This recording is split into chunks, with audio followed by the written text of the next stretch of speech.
You're approaching nutrition all wrong, and it's costing you in performance. You need berries, blueberries, raspberries. And here's why. They are nutritional powerhouses.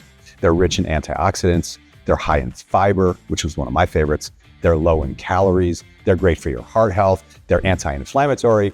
They're great for the old noggin, nutrient dense, anti-cancer properties, and they're also great for your skin. Many of our favorite institutions agree. Harvard School of Public Health, the American Heart Association, not my favorite actually, but I mean, they do have heavy duty credentials. The Mayo Clinic, Dietary Guidelines for Americans, suspect maybe a little. Academy of Nutrition and Dietetics, World Health Organization, also suspect. But anyway, I agree with them that berries are amazing. So even a broken clock is right twice a day for those suspect sources. Here's another phrase.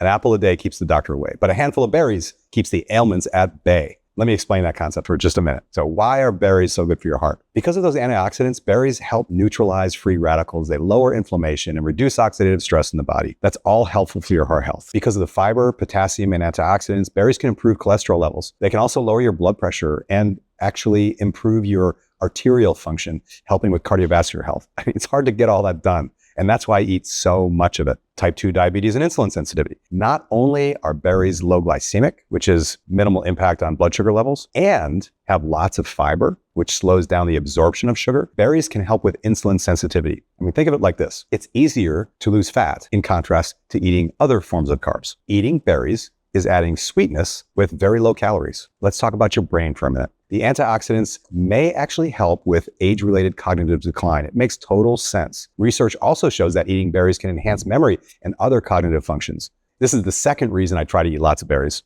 other than the fact that they're absolutely delicious. Skin health.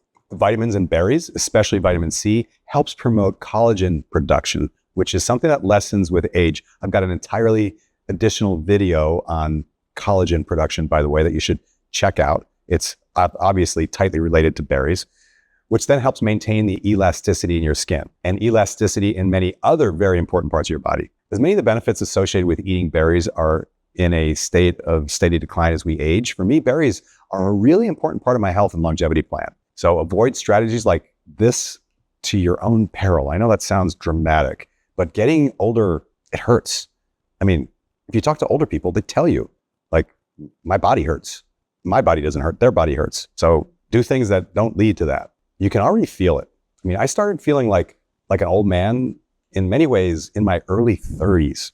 So I do know what it's like. And I felt pretty beat up through my entire adult life until about my mid 40s when I changed my diet and slowly became what I am today. My point is that much of these experiences of being older and the pain associated with that is optional. So those aforementioned institutions, they recommend about a half a cup of berries per day. Maybe they're right. I eat 5 or 6 times that.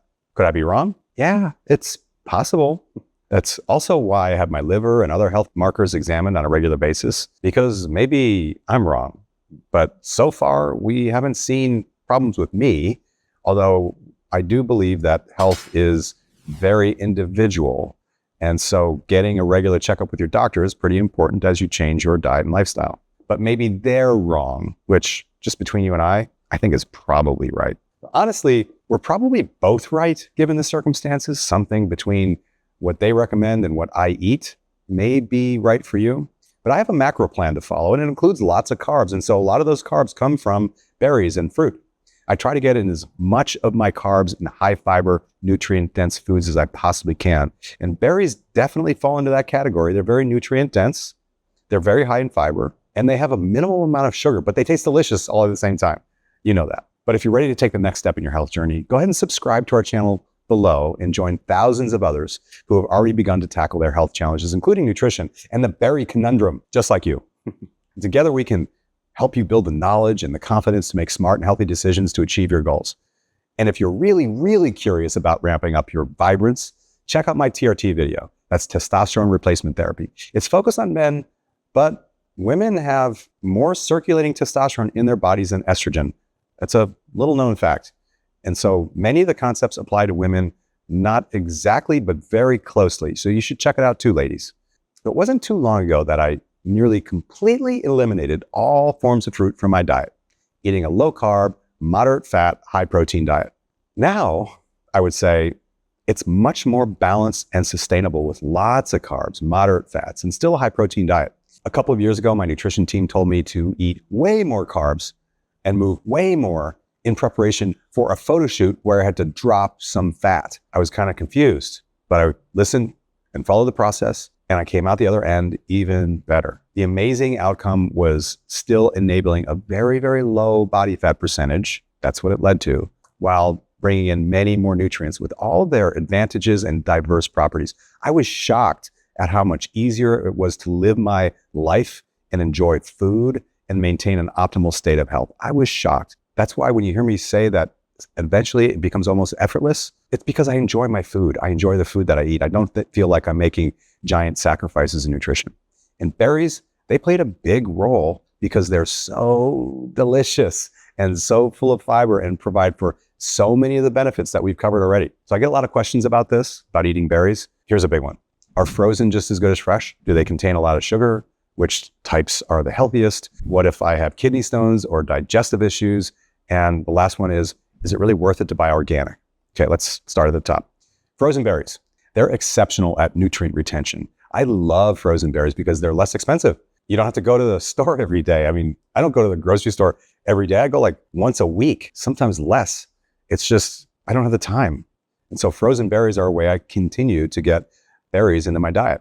I eat a lot of fresh too, though, but I fill them in with frozen. If I get to Thursday or Friday and all the berries are eaten, then I move to the frozen stuff. Berries do not contain a lot of sugar and are full of fiber, which is another benefit related to sugar. Some berries, strawberries and raspberries, are high in oxalates, which can contribute to your kidney stones. So if you do get kidney stones, you should get checked out and find out why you're actually getting kidney stones. And then if you can, fix the problem that is leading to kidney stones and start eating glorious raspberries again.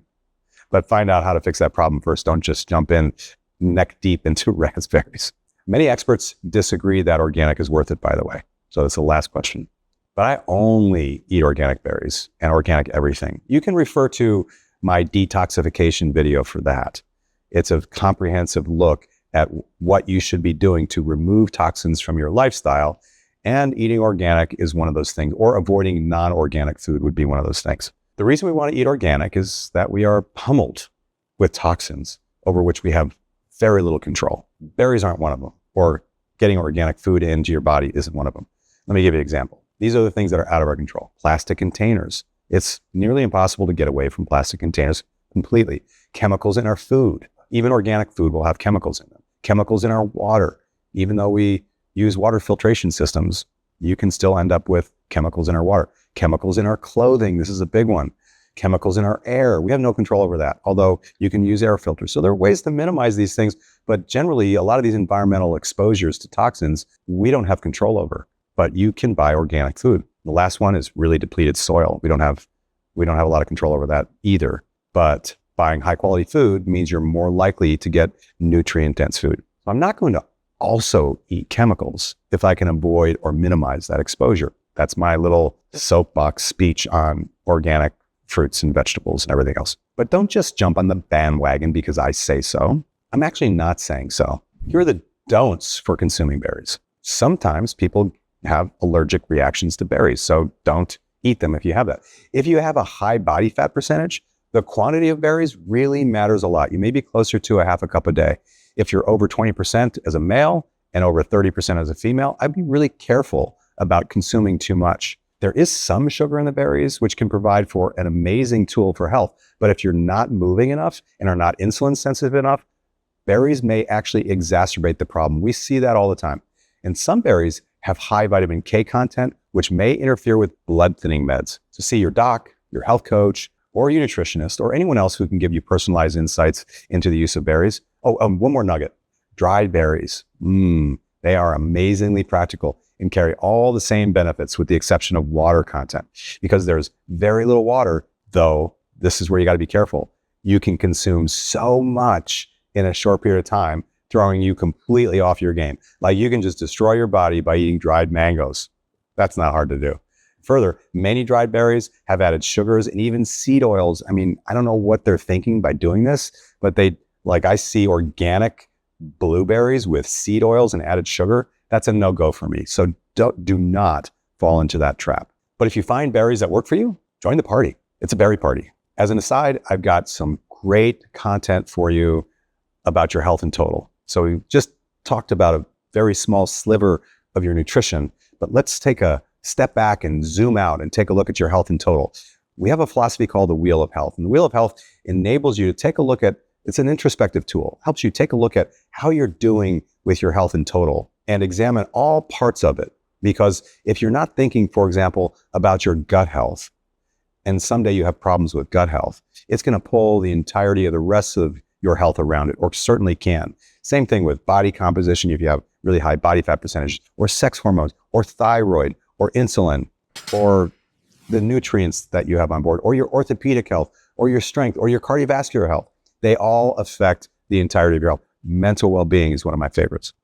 So you'll learn all about how this wheel works in the video. And then there's an attached PDF, because just knowing how it works isn't enough, I don't think. The attached PDF gives you every single metric we use to quantify the various spokes on the Wheel of Health. And if you're ambitious, you can go ahead and plot out how you're actually doing. You'll identify things that you should be focusing on that you may not be focusing on at all.